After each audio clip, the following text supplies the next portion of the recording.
Hello, hello, my friends. AmyR here with Prairie Paper and Ink. Welcome back to my face and my card making space and some really fun hot foiled, stenciled, flat shaker cards. I finally got a chance to use this Trinity Stamps Jellyfish Wish stamp set. I showed this when I did the release and review for their, I think it was their June release. And the set was sold out for a while, and it's back in stock as of me posting this. Because again, I don't have control over the stock of anything, but I have been just like waiting to use it. And I pulled out some Glimmer hot foil. I've used one or two of the colors in previous videos. It's like this set of kind of like pastel colors, and they're sort of transparent. They're fun. And I couldn't decide, as usual, what color to use. So I was like, I'll use all four and I'll make 4 cards. So that's what I did. And then I turned them into flat shakers and did some ink smooshing and all the fun things. So keep watching and I will show you guys how I made these cards. So the first thing I did was all of the hot foiling. And for that, I'm using the Trinity Stamps Shimmer School Cut and Foil die set. There's several sentiments and a little school of fish, and then this big school of fish plate. That's the one I'm going to use for my foiling. And then for the actual foil, that pack I showed you guys, that is the SATIN Pastels variety pack. And I have 4 panels of A2 sized smooth white cardstock. And what I've been doing for I don't even know how long now is I prep everything ahead of time. So I like to tape my foil to my cardstock, and more often than not I also tape the hot foil plate to the cardstock as well, especially if it's a smaller one, a sentiment, those sorts of things. But with a big one like this, I didn't bother, also because I was doing multiples, but I still taped the foil to the cardstock. And with these pieces, I just kind of wrapped around the excess and cut out just that little corner there to save me the hassle of accidentally overfoiling there. Because yeah, it's just easier. So once I kind of figured out what I was doing with the first piece, it was easy to like repeat with all the different colors and get everything ready to go. And while I'm doing all this, I have my Glimmer hot foil machine. It's turned on, it's heating up, it's ready to go. And then I'll put that big plate on there to heat up just a little bit extra than I normally would do. Usually I just, stick it all on at once, press a timer, run it through. But with the larger plates, it does sometimes help to let them heat up just a little bit longer so that you get proper coverage. So you can see with these foils what I meant by them being like they're transparent. They're pretty. They're so pretty. So I had my plate on there, design face up, and then I put the foil and cardstock with the foil touching the plate. Press the timer button, let that run. It takes about a minute for the timer button to go solid green. And then once it does, I very slowly run this through my Platinum 6 machine so it applies the pressure. After I've done that, just put it back in the Glimmer hot foil docking station, remove the foil, and I've got, well, on this first one, these pretty little purple fish. And I love it. Absolutely love it. So then I just repeat the process over and over again for all the 3 remaining pieces. So I wait for the middle green light to come on, which when the machine is running, that after the first heat up, that's the only time it takes longer is when you first turn the machine on. But then once you like start using it, it doesn't take very long at all to get right back into like the heat it needs. And then same thing, put the cardstock with the foil taped onto it, press the timer button. Once it goes solid, run that one through my Platinum 6 machine, and then repeat for the last ones. So then I'll have 4 backgrounds in 4 different colors. Could have left it as is, could do ink blending, but I was just in an ink smooshing sort of mood. So I pulled out my little Simon Says Stamp glass mat because this one has the white background. This is just so the colors show up a little better because my big Glassport Studio mat is aqua colored and colors look obviously a little wonky on there. It's fine for me, but when filming sometimes it's a little bit weird. So I am using Simon Says Stamp Positively Saturated Inks to do my ink smooshing. And this is smooth white cardstock. This is not watercolor paper. So can you do ink smooshing on it? Yes. Is it going to be different? Yes. It can only handle so much. Regular cardstock, and depending on the brand, this is Simon Says Stamp's 120 pound smooth white cardstock. So this can handle a bit, but some cardstocks aren't going to handle much. Different substrates for different things. However, this still works. And I just wanted more color down. I'm not doing my, multiple layers, super splattery texture ink smooshing that you guys know I love. But I didn't want that for these because, the fish are going to have the detail. I'm going to have the jellyfish, like all the things going on.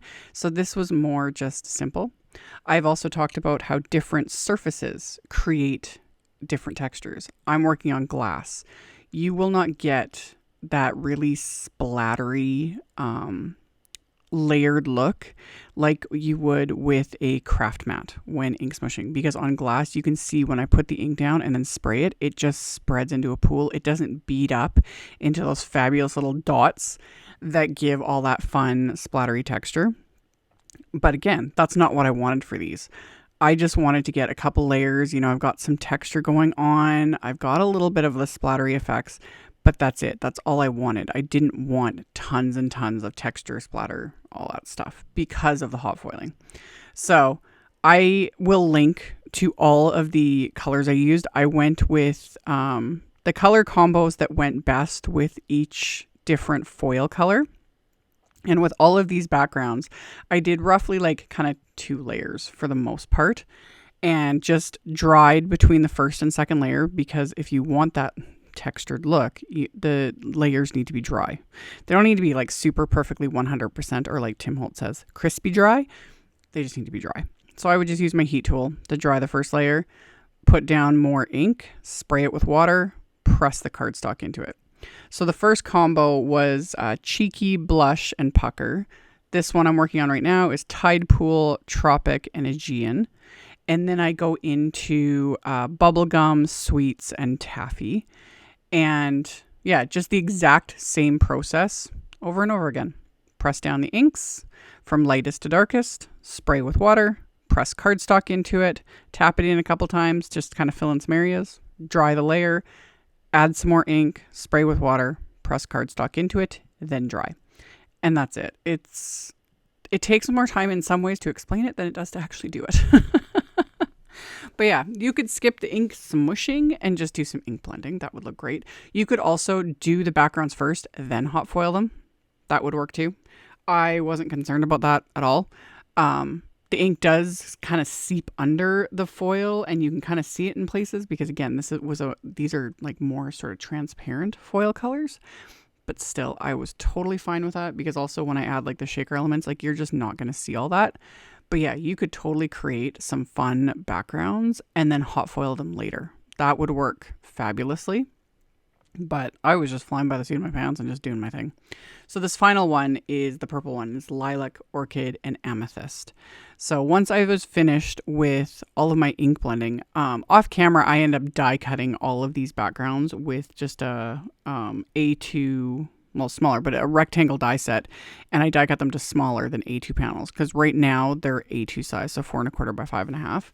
And when I die cut them, that'll make them smaller than the card bases, but it will also help flatten them out a bit because, again, this is just regular white cardstock. This isn't watercolor paper. These did warp quite a bit with, the water and ink and heat and all that stuff.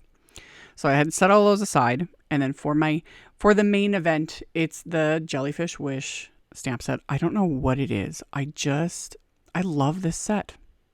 Like, I don't know what I would do if I was in the water and a jellyfish was near me. I'd probably freak out. But there's something fascinating about these things. And this set just, I don't know. I just really, really love it. And the detail of this large one is fabulous. So I stamped it onto just more smooth white cardstock. And I used VersaFine Clair Nocturne ink. I did let this dry.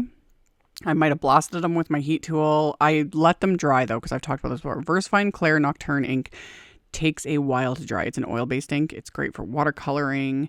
I will not use it with alcohol-based markers. That's not what this ink is good for. But It's great for sentiments, pretty much everything, but it does take a while to dry. And normally I heat emboss with it, but for this I didn't want to heat emboss. So I just let them dry. And then I use the coordinating stencil, the Jellyfish Wish stencil, to ink blend all of them. And I used the exact same colors that I used for the backgrounds.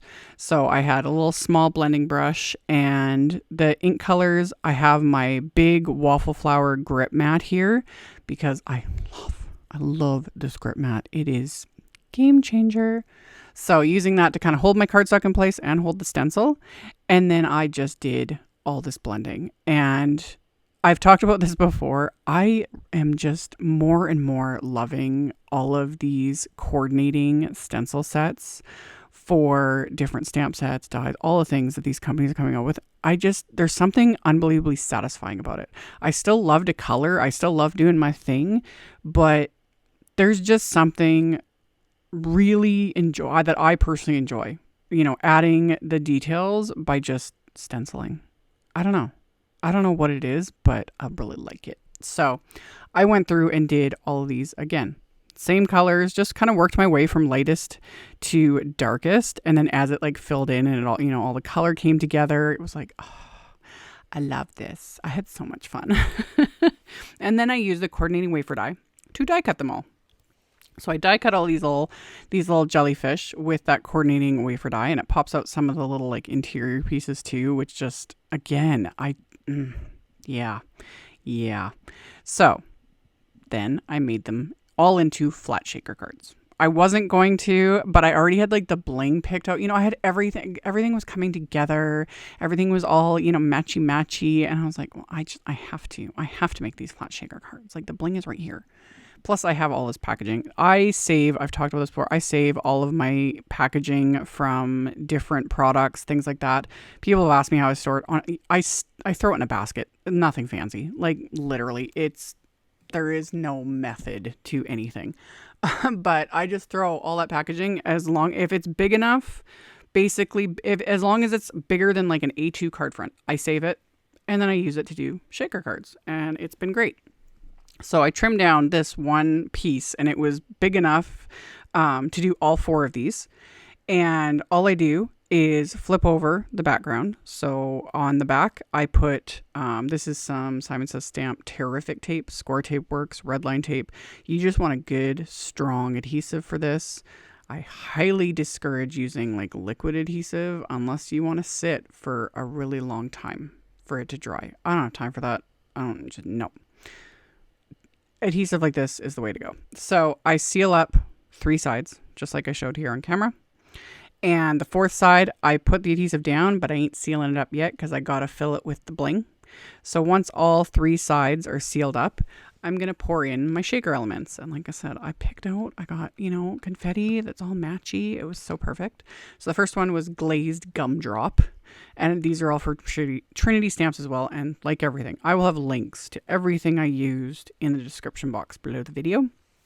And once I'd poured in some of the confetti and I was happy with the amount, flip it over, peel off the backing on the adhesive, seal it up, and then I just take my scissors and trim off the little corner bits that kind of fold over and they're hanging over the edges. I just trim those off with the scissors, and I've got a flat shaker card, or flat shaker card front. And then I repeat that for all the backgrounds and with their respective bits of bling. And then for the main sentiment, I stamped this little punny sentiment from that set is the Make-A-Wish Jellyfish sentiment. Stamp that onto white cardstock, and same thing. I set that aside and let it dry. I've talked about this many times.